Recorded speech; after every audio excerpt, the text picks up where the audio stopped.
are talking about a 13-year-old that we believe was involved in an armed robbery, and we got a call on 911 saying that an armed robbery was being reported. Officers responded to the area, were dispatched, and once they arrived at that scene, they saw some people that they believe matched the description of the suspects and tried to track down those suspects. A confrontation happened, and there was a police-involved shooting. One of our officers fired, and as a result of that, the young man succumbed to his injuries. We found a gun at the scene near the suspect that we were trying to apprehend, and this is what that gun looked like.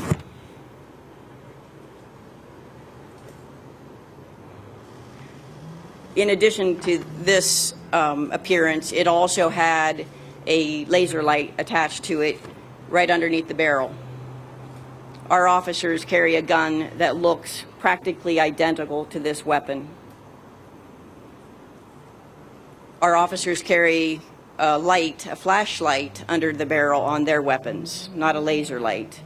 But this is not the weapon. This is a replica of the exact found at the scene last night.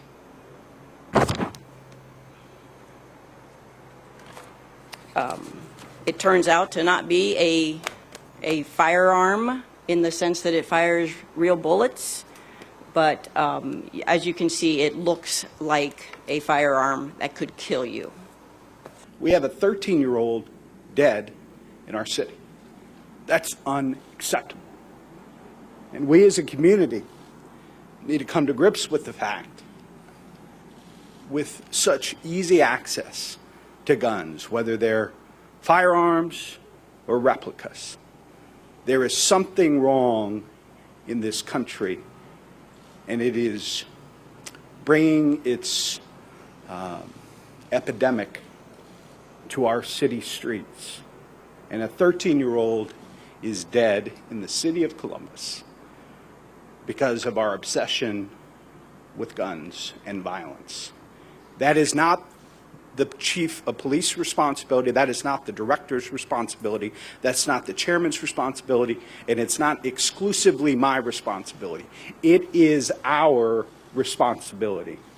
And it is time for this city and this community to step up to make sure that our children and our neighborhoods are safe.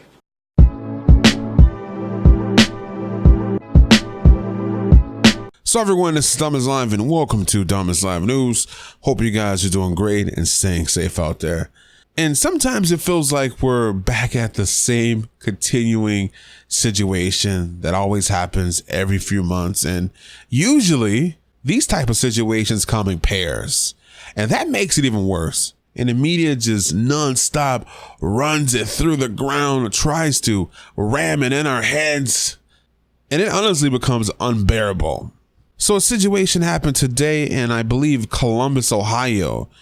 A 13-year-old was killed by the police. Now, I'm going to hold off my judgment in the situation because, there isn't enough information. Sadly, none of the body cams were working from any of the police officers that were on the scene. Also, we haven't heard any witness testimony. The only information we have is from the police officers themselves. And they're saying that the 13-year-old was wanted for questioning about a robbery. They took the guy down. Then when they did that, they're saying that the kid reached for a BB gun. Now, someone losing their life for a BB gun, man, that's quite unfortunate, man. And if what they're saying is right, if a kid did reach for a BB gun after being in a situation like that, the cop has the right to shoot you because they feel like their life is in danger. You're pulling out a BB gun that looks like a real gun. Now, there's some situations where I feel like the police have been totally unjust, and it's pretty sad to see what's going on, especially when none of these police officers are being convicted for the crimes that they commit. Explain to me how these families are winning wrongful death wrongful. Explain to me how these families are winning wrongful death lawsuits but the police officers are not being convicted. Take a look at this. The family of Walter Scott was paid $6.5 million. Freddie Gray's family, $6.4 million. Tamir Rice, $6 million. Eric Gardner, $5.9 million. Sandra Bland, $1.9 million. And guess what, guys? All of this money that these families are getting comes from us, the taxpayers. The money doesn't come from the police officers. The money doesn't come from the police union or anything like that. The money comes from us. So basically, I just want someone to explain that to me.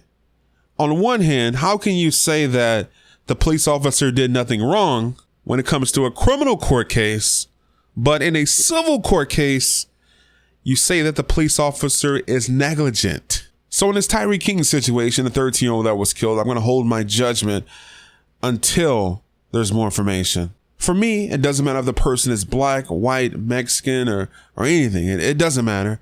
I will still make a video like this to express my opinion on the situation. But anyway, this is DomisLive. You guys have a great day, and I'm out.